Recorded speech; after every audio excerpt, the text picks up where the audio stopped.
Untuk mendalami bagaimana eskalasi unjuk rasa di Iran dan apa dampaknya terhadap ekonomi global maupun juga dampaknya terhadap Indonesia, kita langsung bergabung dengan pengamat Timur Tengah Anan Nurdin. Selamat pagi Mas Anan, Assalamualaikum. Waalaikumsalam, selamat pagi. Iya Mas Anan, apa sebenarnya yang memicu eskalasi demo di Iran dan apakah benar ini sangat berdampak terhadap ekonomi global, Mas? Ya, pemicu utama mungkin ya memang ya apa namanya kondisi ekonomi Iran.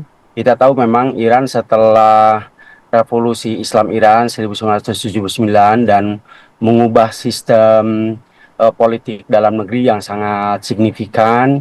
Kita tahu Iran itu kan mempunyai sistem politik yang berbeda dari negara-negara lain. Mungkin bisa kita katakan satu-satunya sistem politik kenegaraan yang sangat unik di dunia itu adalah Iran ya, di mana Iran itu menggunakan sistem teokratis dan demokratis. Teokratis artinya memang kepemimpinan dipimpin oleh ulama paling tinggi, ulama senior itu ya. Kemudian di situ dibantu oleh presiden yang dipilih secara demokratis dan parlemen yang dipilih juga secara demokratis. Kondisi seperti ini mendudukan seorang seperti Ayatullah Khomeini di pertama dulu setelah pengasingan dari Paris dulu 1979 ketika kembali setelah Revolusi Islam Iran menjadi sebagai pemimpin yang memang bisa dikatakan tidak bisa dikendalikan oleh kebijakan Amerika Serikat. Artinya mereka langsung head to head dengan Amerika Serikat. Hal ini memang membuat mereka mendapatkan tekanan ekonomi yang sangat luar biasa. Di blokade dengan ekonominya, penjualan minyaknya, dan seluruh sistem perbankannya diblokade oleh dunia. Hal ini akan sangat-sangat mempersulit ekonomi Iran. Salah satunya indikatornya adalah misalnya pada hari ini penurunan mata uang Iran itu sangat rendah sekali, mungkin paling terendah ya, di mana satu rial mata uang Iran itu mencapai hampir mungkin dengan $1 itu hampir 1,5 juta. Ini sangat signifikan sekali.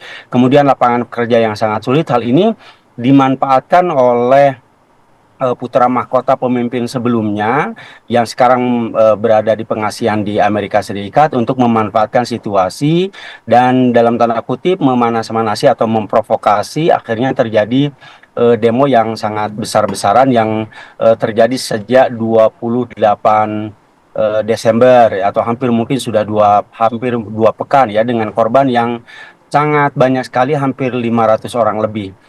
Ditambah juga kebijakan, kita lihat kebijakan Amerika Serikat yang memang bisa kita katakan kebijakan Amerika Serikat ini hari ini sangat bisa dikatakan ekspansif ya, terutama di zaman kepemimpinan Trump ini. Kita tahu bahwa ekspansi Amerika Serikat ke beberapa negara itu ada yang secara langsung, ada yang tidak langsung. Memang tujuan utamanya mungkin background ekspansi Amerika ke luar negeri itu mempunyai dua dimensi biasanya. Yang pertama yaitu dimensi dari sisi ekonomi, yang kedua dari sisi militer atau hegemoni kekuasaan di kawasan. Kita lihat misalnya dari sisi ekonomi apa yang terjadi di Venezuela. Trump bisa melakukan apapun yang diinginkan ketika sumber daya alam bisa dikategorikan tidak bisa dikendalikan oleh Amerika Serikat, maka mereka akan melakukan apapun yang diinginkan oleh Amerika. Kemudian yang kedua kita lihat tentang hegemoni kawasan. Kita tahu di Timur Tengah mungkin negara-negara yang tidak bisa dikendalikan itu ya, selain Gaza dalam hal ini satu kawasan, salah satu dari Palestina, adalah dalam bentuk negara yang menjadi ancaman Amerika Serikat di kawasan Timur Tengah khususnya itu adalah Iran. Maka dalam hal ini Iran juga Amerika Serikat juga mempunyai semacam kepentingan yang sangat kuat bagaimana melakukan intervensi-intervensi politik yang bisa dikategorikan sangat langsung melakukan intervensi ke dalam. Nah, ini kondisi seperti ini ya jelas sangat merugikan pemerintahan Iran secara mendasar, baik dari sisi ekonominya ataupun dari sisi keamanan dalam negeri. Kita lihat sekarang bisa dikatakan pengaruh-pengaruh ulama tertinggi yaitu Ayatullah Khamenei yang sekarang masih berkuasa, yang sangat menentukan membutuhkan berbagai arah kepemimpinan, memang seperti menghadapi anak-anak milenial, anak-anak Gen Z hari ini yang mempunyai akses internet tanpa batas, dipengaruhi oleh informasi-informasi yang terbuka dari luar. Ini memang kendali kendali kepada kondisi keamanan Baik. agak sangat sulit. Akhirnya memang hari ini kita lihat bagaimana Iran akhirnya memblokade internet secara keseluruhan sehingga aksesnya itu sangat terbatas sekali. Dengan kondisi ini maka jelas dengan background ekonomi yang diblokade dari berbagai arah mengakibatkan lapangan kerja sangat terbatas dan juga ekonomi Iran menjadi sangat terisolasi dari dunia internasional. Oke, Mas Anan, yang bisa cukup di-highlight adalah pembatalan pertemuan antara Amerika Serikat dan juga Iran yang membuat publik di Iran semakin panas begitu kondisinya di sana. Apa sebenarnya dampak yang terjadi ketika pertemuan antara Iran dan Amerika Serikat terjadi kemarin? Ya memang bisa dikatakan bahwa dengan adanya pertemuan diharapkan sebetulnya ada lobby-lobby politik yang signifikan yang merubah kondisi Amerika Serikat ke kondisi Iran ke arah yang lebih baik. Tetapi ketika dibatalkan maka ini mengakibatkan masyarakat atau rakyat Iran yang menginginkan perubahan itu menjadi semacam kehilangan harapan untuk mendapatkan perubahan yang lebih signifikan. Nah, kondisi ini akhirnya menjadi semacam pemantik baru ketika mereka menginginkan perubahan, menginginkan ada perubahan kebijakan atau menginginkan ada perubahan kondisi ekonomi, kesulitan mencari kerja. Ketika dibatalkan maka harapan itu otomatis menjadi hilang. Maka akhirnya bisa dikatakan bahwa pilihan mereka atau satu-satunya pilihan mereka adalah ya lanjut turun ke jalan untuk melakukan perubahan yang lebih terasa oleh mereka. Karena di generasi muda hari ini mungkin bisa dikatakan ideologi hampir mungkin di semua negara, anak-anak muda Gen Z sekarang itu mempunyai cara pandang atau nilai hidup yang berbeda daripada generasi sebelumnya. Maka ketika apa yang mereka rasakan bahwa ini tidak akan membawa dampak signifikan terhadap perubahan, maka tidak ada lain bagi mereka kecuali mereka harus melakukan turun ke jalan demonstrasi besar-besaran.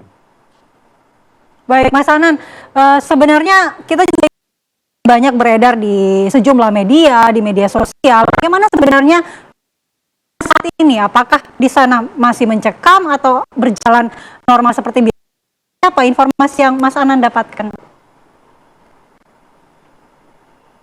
Ya, sebetulnya kalau kondisi yang terakhir memang belum bisa dikatakan belum mereda gitu ya. Artinya aksi-aksi masih terus berlanjut karena tadi ketidakpastian hukum, ketidakpastian politik ya berbanding dengan kondisi generasi muda yang tidak puas dengan kondisi ekonomi.